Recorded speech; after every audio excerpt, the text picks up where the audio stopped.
jiwa, tak tahu kemana akan pergi. Berjuta hati telah lama menantikan kasih.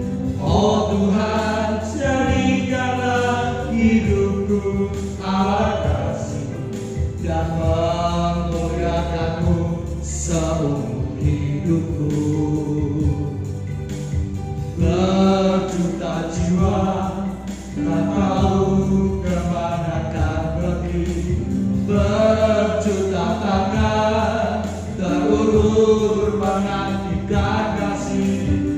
Oh Tuhan, jadikanlah hidupku alat kasih dan memuliakanmu seumur hidupku. Layani kasih, ku ingin lebih lagi. Melayani kasih, ku ingin lebih lagi. Melayani mengasihi, ku ingin lebih lagi. Melayani dan mengasihimu. Tuhan, inilah hidupku. Serahkan padamu segala cita-citaku, masa depanku menjadi milikmu. Jadikan kami terangmu di tengah kegelapan dunia, membawa bangsa-bangsa kepadamu. Tuhan, ini kerinduanku.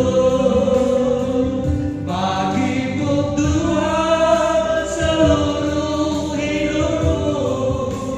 Pakailah Tuhan bagi kemuliaan-Mu. Genapi seluruh rencana-Mu sampai bumi penuh kemuliaan-Mu.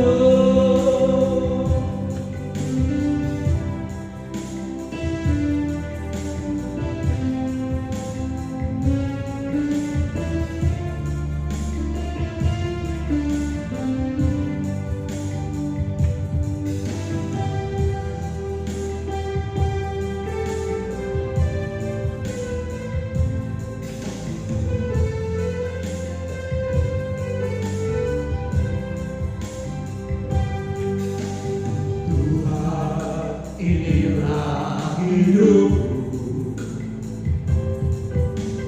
ku serahkan padamu segala cita-citaku, masa depanku menjadi milikmu. Jadikan kami terangmu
Shalom, salam damai sejahtera dari Yesus Kristus Tuhan, pencipta langit dan bumi, buat saudara dan saya semuanya.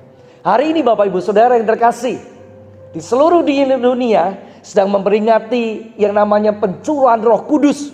Hampir 2000 tahun yang lalu, itulah saatnya Roh Kudus dicurahkan secara besar-besaran di atas muka bumi. Kejadian ada di atas loteng Yerusalem. 120 orang waktu itu ada di sana, dan mereka masing-masing dipenuhi dengan Roh Kudus. Itulah awal dari namanya hujan awal. Waktu panen raya jiwa-jiwa di atas muka bumi. Nah, sekarang yang jadi pertanyaan Bapak Ibu Saudara, di pujian yang tadi kita nyanyikan, masih ada begitu banyak jiwa-jiwa di sekitar saudara dan saya yang belum mendapatkan jalan keselamatan sampai di surga. Adakah panen raya itu terus berlanjut sampai sekarang? Firman Allah berkata, iya. Kita hari-hari ini sedang menantikan yang namanya hujan akhir yang dicurahkan dengan secara besar-besaran. Panen raya jiwa-jiwa yang akan dilanjutkan terus sampai hari-hari ini, sampai Yesus datang kembali. Karena Bapak Ibu Saudara yang terkasih, pujian yang barusan tadi kita nyanyikan membawa saudara dan saya, supaya saudara dan saya sadar, hari ini maukah saudara dan saya menyerahkan seluruh hidup saudara dan saya, semua cita-cita kita kepada Yesus Tuhan. Supaya apa? Supaya Tuhan Yesus akan memakai hidupmu dan hidupku, hidup kita orang yang percaya Yesus, untuk selamatkan banyak jiwa. Hari ini kita akan belajar sebuah tema firman Allah. Inilah firman Allah ini. Melakukan apa yang Yesus lakukan. Saya ulangi sekali lagi. Temanya adalah melakukan apa yang Yesus lakukan. Lihat gambar di sana Bapak Ibu Saudara. Itu gambar daripada Tuhan Yesus yang penuh dengan Roh Kudus. Terus kemudian diikuti di belakangnya dengan beberapa orang-orang yang gambarkan saudara dan saya. Mereka harus mengikuti Yesus. Kemana Yesus melangkah harus diikuti. Kalau Yesus ke kiri, kita ke kiri. Yesus ke kanan, kita ke kanan. Apa yang dikerjakan, dilakukan Yesus selama di atas muka bumi, pelayanannya 3,5 tahun, itulah yang harus saudara dan saya lakukan. Hari ini kita baca terlebih dahulu Yohanes pasal 14 ayat 12 dan ayat 16. Begini bunyi firman Allah. Aku berkata kepadamu, sesungguhnya barang siapa percaya kepadaku, ia akan melakukan juga pekerjaan-pekerjaan yang aku lakukan. Bahkan pekerjaan-pekerjaan yang lebih besar daripada itu.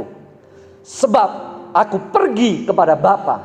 Yang 16. Aku akan minta kepada Bapa, dan Ia akan memberikan kepadamu seorang penolong yang lain, supaya Ia menyertai kamu selama-lamanya. Amin. Puji Tuhan Bapak Ibu Saudara. Mengapa ada sebuah tantangan supaya saudara dan saya melakukan apa yang Yesus lakukan? Mari kita belajar hal ini. Dari Yohanes 14 ayat 12 dan 13. Yang barusan kita baca, itu merupakan perkataan yang diucapkan oleh Tuhan Yesus kepada murid-muridnya. Termasuk juga buat saudara dan saya, orang-orang yang percaya Yesus. Itu merupakan suatu perintah. Kedua, janji. Ingat Bapak Ibu Saudara, yang diucapkan tadi, yang mengucapkan adalah Tuhan Yesus sendiri. Tuhan berkata pada murid-muridnya waktu itu, aku berkata kepadamu, sesungguhnya. Tuhan tidak berkata mudah-mudahan ya, semoga, tidak. Tapi Tuhan berkata, sesungguhnya barang siapa yang percaya padaku, ia akan melakukan pekerjaan-pekerjaan yang aku lakukan, bahkan lebih besar dari pekerjaan-pekerjaan itu. Sekarang kita belajar hal ini. Yang pertama tentang perintah. Setiap orang percaya itu harus, saya katakan harus melakukan pekerjaan pelayanan. Dia harus menjadi orang yang aktif, tidak boleh pasif saudara. Terus bergerak maju, tidak hanya berdiam diri. Saudara dan saya sebagai orang yang percaya Yesus Tuhan harus aktif, mengerti hidup ini ada sebuah kesempatan. Waktu yang terus berjalan, yang berlalu dari detik ke menit, ke jam, sampai hari ke hari, itu tidak akan bisa diulang kembali Bapak Ibu Saudara. Jangan sia-siakan hidup saudara dan saya. Selagi ada kesempatan, mari kita masuk yang namanya melakukan pekerjaan pelayanan. Yang tadi aktif, terus bergerak maju. Jangan hanya berdiam diri. Pelayanan kepada siapa saudara? Pelayanan itu juga kepada Tuhan dan juga sesama manusia. Kapan? Di dalam kehidupan setiap hari.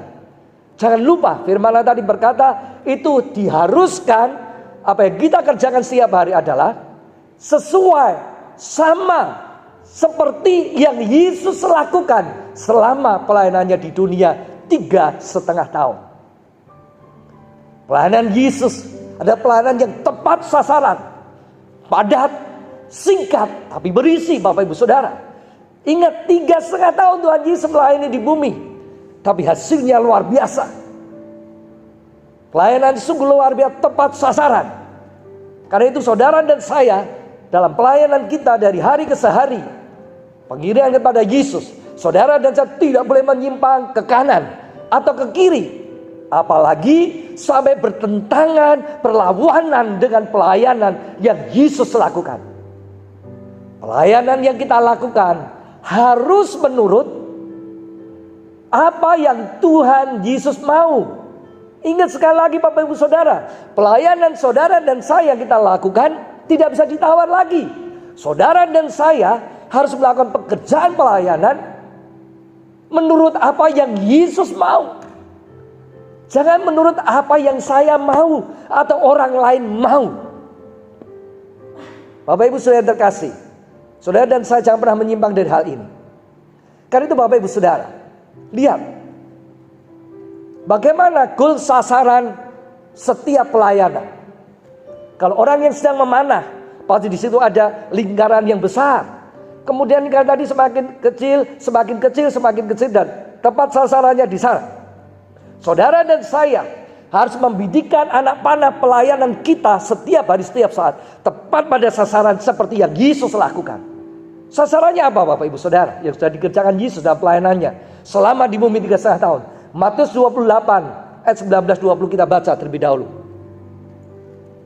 Karena itu, pergilah, jadikanlah semua bangsa muridku dan baptiskanlah mereka dalam nama Bapa dan Anak dan Roh Kudus.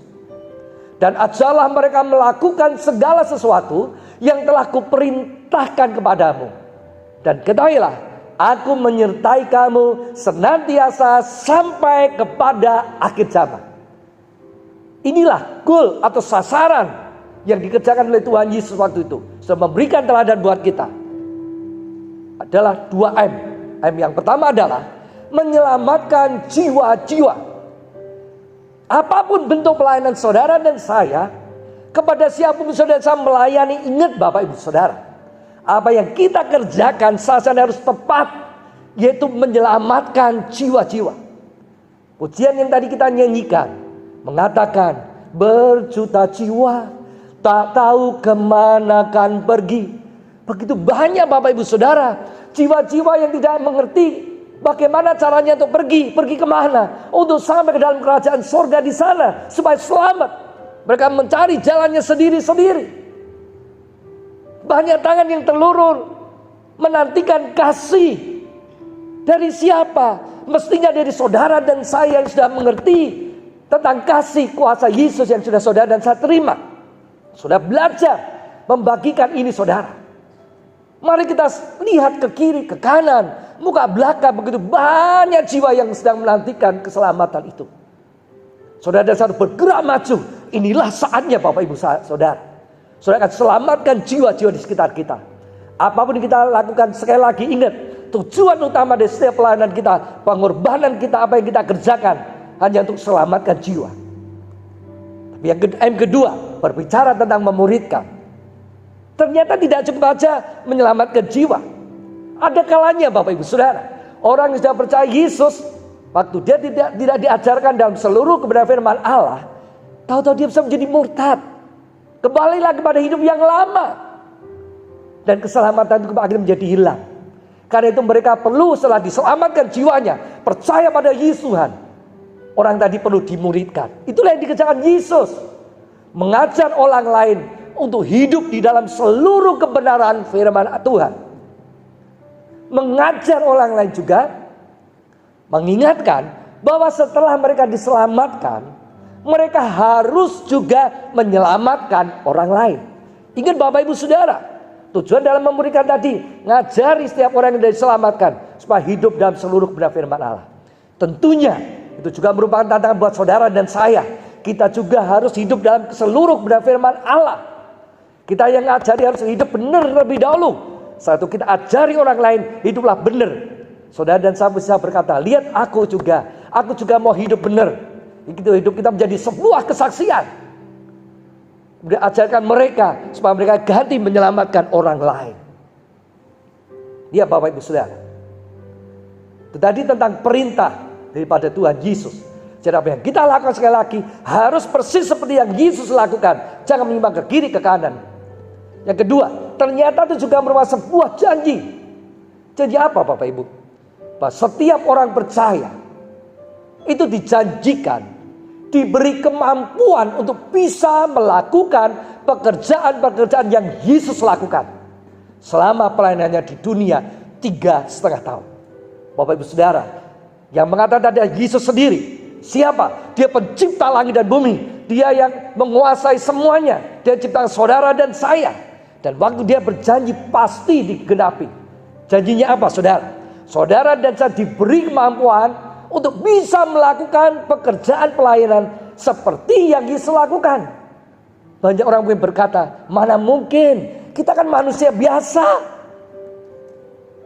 Yesus kan dia memang manusia 100%, tapi jangan lupa dia Allah yang 100% juga. Dia datang dengan segala kuasa yang dia milikinya juga.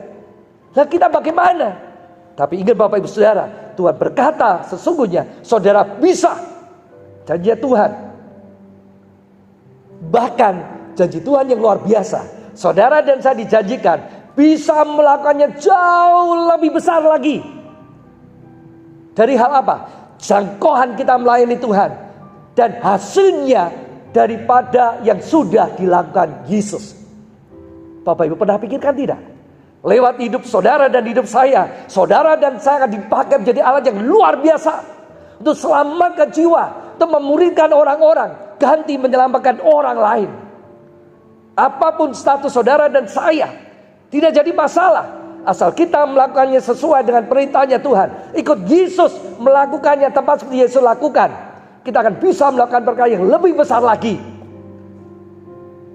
Jangan lupa, bukan karena kekuatan kita, tapi lewat apa saudara? Lewat pertolongan Roh Kudus, atau disebut juga sebagai penolong yang lain, yang bekerja bukan di luar lagi saudara, tapi bekerja di dalam kita. Yohanes 14 ayat 16 sampai 17. Aku akan minta kepada Bapa, dan ia akan memberikan kepadamu seorang penolong yang lain, supaya ia menyertai kamu selama-lamanya. Ke-17, yaitu Roh kebenaran. Dunia tidak dapat menerima dia, sebab dunia tidak melihat dia dan tidak mengenal dia. Tetapi kamu mengenal dia, sebab ia menyertai kamu dan akan diam di dalam kamu. Perhatikan Bapak Ibu Saudara.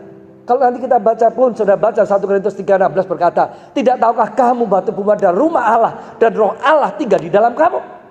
Artinya saudara, Roh Kudus tadi yang bekerja lewat hidupmu dan hidupku, bekerja dari dalam. Penolong yang lain, kata Yunani adalah parakletos. Artinya seseorang yang dipanggil untuk mendampingi akan menolong. Dari Kisah Rasul 1 ayat 4, 5 ke 8. Ada di situ. Terus yang dipanggil, yang diundang untuk kemudian menggantikan Tuhan Yesus selama dia kembali lagi ke sorga. Lihat saudara. Kita pelajari selanjutnya.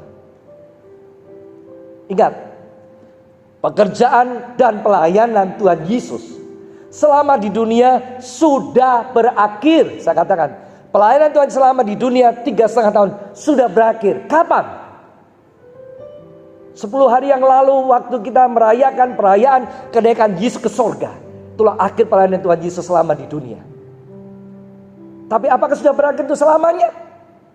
Kalau Tuhan sudah berakhir pelayanan di bumi, ya ternyata tadi Tuhan sudah meninggalkan sebuah perintah, yaitu bahwa setiap orang percaya diperintahkan tapi juga dijanjikan.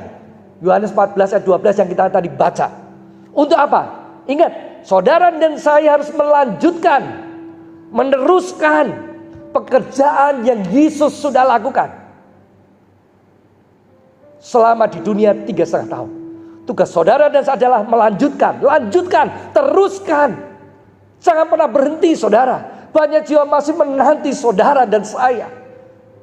Kita rebut mereka satu demi satu, supaya mereka masuk dalam kerajaan surga di sana. Jangan sampai masuk dalam hukuman api neraka selama-lamanya. Setiap orang percaya dijanjikan untuk menerima baptisan Roh Kudus. Yohanes 14 ayat 16 kata begini. Yohanes 14 ayat 16. Aku akan minta kepada Bapa dan Ia akan memberikan kepadamu seorang penolong yang lain, supaya Ia menyertai kamu selama-lamanya. Ingat saudara, Tuhan sudah berjanji tak berikan seorang penolong yang lain buat kamu. Roh Kudus sebagai seorang penolong yang lain. Yang akan apa Bapak Ibu Saudara? Dia akan berbuat seperti ini. Roh Kudus sebagai penolong yang lain, itu akan menggantikan, saya ulangi, dia akan menggantikan dan mengisi tempat yang ditinggalkan Tuhan Yesus. Waktu Tuhan Yesus naik ke surga, para murid-muridnya di antara perasaan yang takjub, senang melihat Tuhan Yesus naik ke surga, tapi mungkin juga ada perasaan sedih. Tuhan sudah pergi ninggalkan kita. Siapa lagi yang bisa menolong kita? Siapa yang bisa mengusir setan? Siapa yang bisa membuat orang lumpuh bisa berjalan, orang buta melihat, orang mati bisa hidup? Siapa lagi? Dia masa kehilangan semuanya. Tapi Tuhan janji akan berikan kamu seorang penolong yang lain. Dia akan menggantikan posisiku. Maka dia tinggal dalam dirimu dan diri saudara. Ingat, dia akan menggantikan dan mengisi tempat yang ditinggalkan Tuhan Yesus. Yesus tidak meninggalkan saudara dan selamanya. Dia ada bersama saudara lewat Roh Kudus sampai nanti kedatangan Tuhan Yesus yang kedua kali, pada tahap yang pertama. Karena itu Bapak Ibu Saudara, lihat, pencurahan Roh Kudus yang pertama kali terjadi di atas loteng di Yerusalem. 120 orang, kata sebagai hujan awal. Dan di saat itu waktu Petrus dan murid-murid yang lain, dan 120 orang tadi dipenuhi satu demi satu dengan baptisan Roh Kudus, mereka mengalami hal luar biasa. Petrus bangkit, dia berkhotbah Bapak Ibu. Apa yang terjadi? 3.000 orang bertobat dan dibaptis. Suatu pekerjaan yang luar biasa besarnya. Dalam sekali gebrakan waktu dibaptis Roh Kudus, 3.000 orang dijamah sama Roh Kudus, dan mereka bertobat dan dibaptis. Janji Tuhan dari seperti itu. Orang yang bertobat dibaptis luar biasa langsung 3.000 orang. Itu ditulis dalam Kisah Rasul 2 ayat 40. Lihat, pencurahan Roh Kudus yang terakhir kapan saudara? Tanpa saudara dan saya sadari, sesungguhnya saudara dan saya, kita ini sudah memasuki saat-saat terakhir di akhir zaman sebagai hujan akhir. Hujan di musim akhir biasanya akan terjadi dengan lebat sekali Bapak Ibu Saudara. Hujan di awal 3.000 orang bertobat, terus dilanjutkan untuk bertobat ribuan dan sebagainya. Tapi saatnya tiba, saudara dan saya berbahagia sebenarnya, bangga diberi kesempatan masih hidup di hari-hari terakhir di akhir zaman. Kita memasuki masa-masa hujan akhir ini Bapak Ibu saudara. Tangkap rohnya, tangkap apinya, supaya saudara dan saya bisa melakukan pekerjaan pelayanan seperti yang Yesus lakukan. Lihat, Roh Kudus akan memampukan kita untuk bisa, saya ulangi lagi, Roh Kudus akan memberikan saudara dan saya mampu. Bersama Roh Kudus kita bisa apa? Melakukan apa yang Yesus lakukan. Orang lain berkata tidak mungkin. Tapi orang yang bersama dengan Roh Kudus akan berkata bisa melakukannya. Karena apa? Kita diberi kuasa. Kata-kata Yunani adalah dunamis. Artinya diselimuti. Dari atas bawah muka belah kiri kan diselimuti, diisi sampai penuh. Itulah kuasa yang diberikan buat saudara dan saya. Kita diselimuti dengan kuasanya, dipenuhi dengan kuasanya yang dahsyat. Kisah Rasul 1 ayat 8 itu mengatakan, itu ada suatu kuasa dari tempat yang maha tinggi, dari surga, bukan kuasa dari dunia saudara. Kuasa di tempat yang maha tinggi dari mana? Dari surga di sana. Dari kerajaan surga di sana. Yang bekerja dan bertindak aktif bukan pasif. Tanpa batas. Lihat saudara, kalau Roh Kudus bekerja dalam hidupmu dan hidupku, dia akan bekerja tanpa batas. Kuasanya dahsyat dan satu pun yang bisa mendani dia. Karena dialah Roh Allah itu sendiri. Roh Allah yang maha dahsyat akan diam dalam diri saudara dan saya. Karena itu Bapak Ibu Saudara, lihat sekarang. Yang menjadi pertanyaan, bagaimana atau langkah-langkah apa yang bisa saudara dan saya ambil supaya kita bisa menerima baptisan Roh Kudus? Persis seperti hari ini juga, waktu ini pencurahan Roh Kudus, peringatan pencurahan Roh Kudus atau penolong yang lain tadi. Kalau kita baca dalam Kisah Rasul 2 ayat 1 sampai 4, begini bunyi firman Allah. Kisah Rasul 2 ayat 1 sampai 4. Ketika tiba hari Pentakosta, semua orang percaya berkumpul di satu tempat. Tiba-tiba turunlah dari langit suatu bunyi seperti tiupan angin keras yang memenuhi seluruh rumah di mana mereka duduk. Ketiga, dan tampaklah kepada mereka lidah-lidah seperti nyala api yang bertebaran dan hinggap pada mereka masing-masing. Maka penuhlah mereka dengan Roh Kudus. Lalu mereka mulai berkata-kata dalam bahasa-bahasa lain seperti yang diberikan oleh Roh itu pada mereka untuk mengatakannya. Betapa dahsyatnya saudara, di antara 120 orang yang ada di situ, tidak ada satupun yang dilompati. Mereka dibaptis dengan Roh Kudus, dipenuhi, diisi, diselimuti dengan kuasa dari tempat yang maha tinggi. Apa yang bisa kita kerjakan supaya kita juga bisa menerima baptisan Roh Kudus, baptisan dalam Roh? Ada 4M. 1. Mau mempercayai dan menerima Yesus sebagai Tuhan dan Juru Selamat pribadi. Roh Kudus hanya akan bisa diterima buat orang yang mau percaya dan mau menerima Yesus sebagai Tuhan dan Juru Selamatnya. Itu Yohanes pasal 7 ayat 39 berkata begini.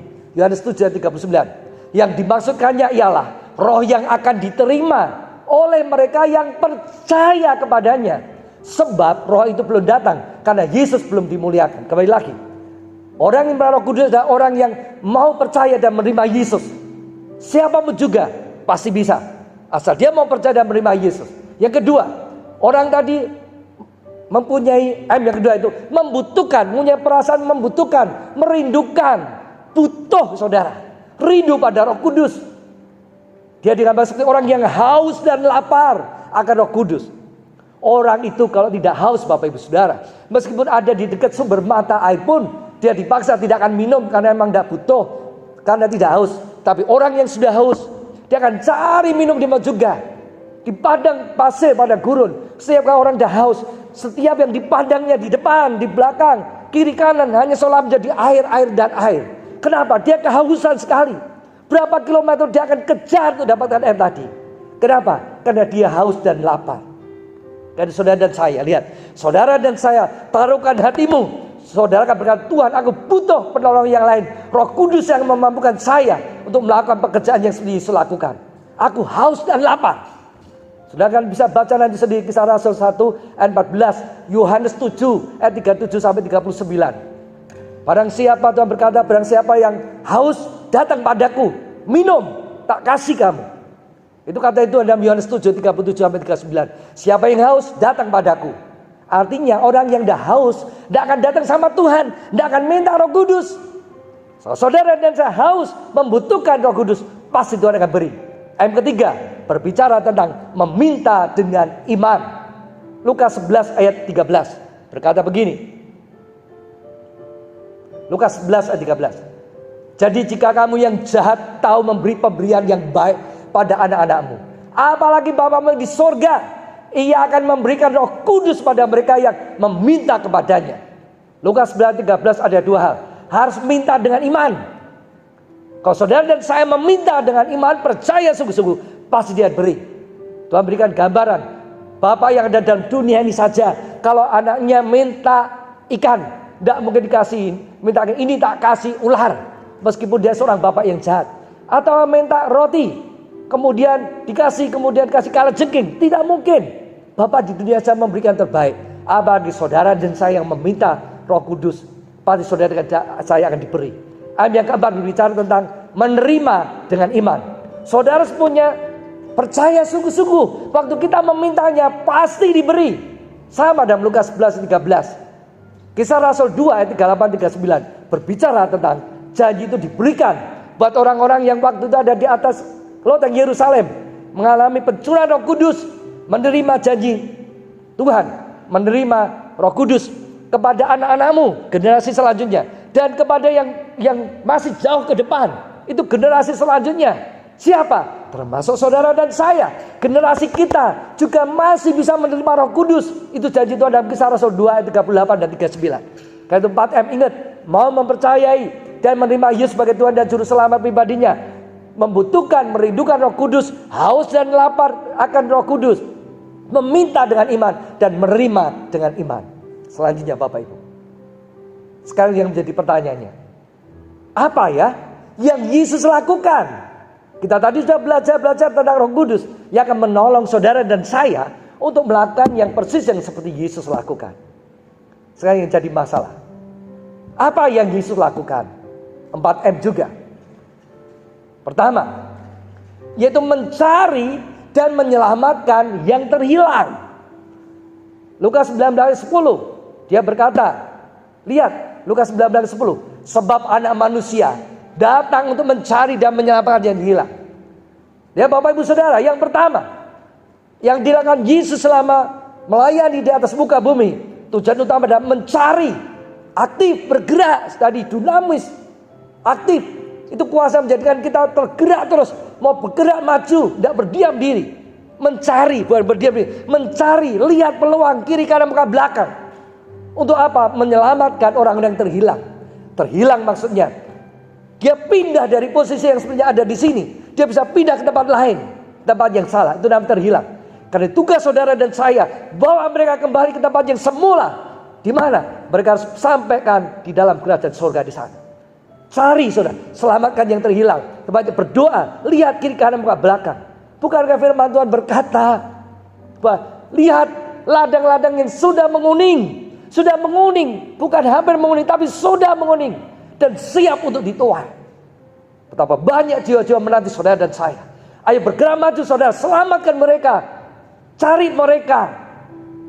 Yang kedua, M kedua bicara tentang apa yang dilakukan Yesus selama Yesus di bumi. Dia melayani, bukan dilayani. Kisah Rasul 10 ayat 45 berkata begini.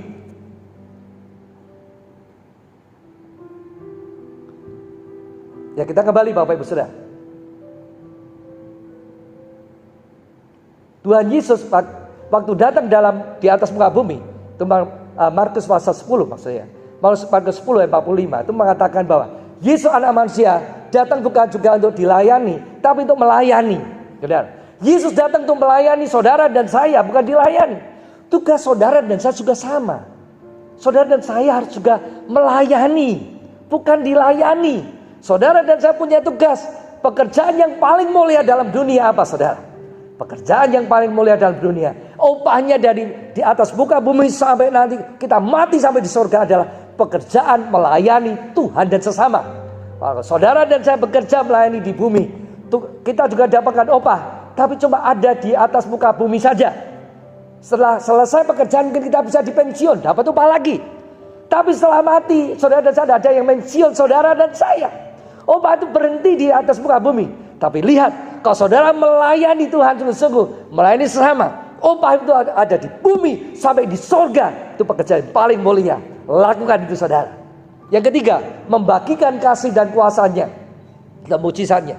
Yohanes 3:16 kita mengerti, karena begitu kasih Allah akan dunia ini, sehingga memberikan anak yang tunggal. Dia datang dalam dunia. Yesus datang dengan membawa kasih yang luar biasa. Matius pasal 9, 35, 36 itu berbicara waktu Yesus berjalan kemana-mana. Dia menyembuhkan orang yang sakit, segala penyakit disembuhkan, yang lemah dikuatkan. Orang yang mati bahkan dibangkitkan dengan luar biasa saudara. Yesus datang dengan membagikan kasih dan kuasanya atau mujizatnya. Sekarang tugas saudara dan saya juga. Dalam hidupmu dan hidupku, mari kita bagikan kasih Yesus.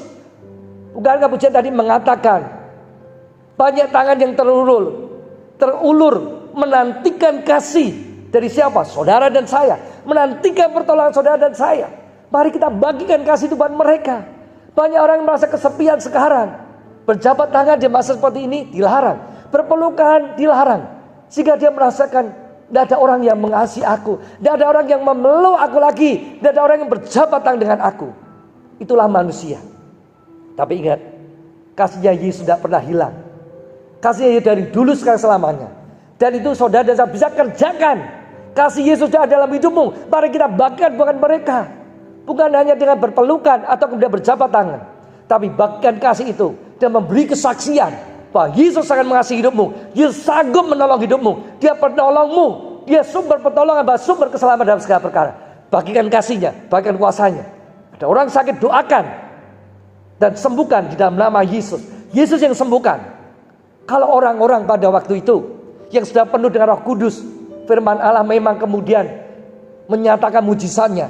Yesus pernah membangkitkan orang mati. Murid-muridnya juga pernah. Petrus membangkitkan Tabita atau Dorcas di Yope yang mati. Kemudian waktu Petrus datang, dia berkata pada mayat Tabita Dorcas, Tabita Dorcas, bangkit kamu. Dan dia bangkit. Paulus juga pernah berkata gitu.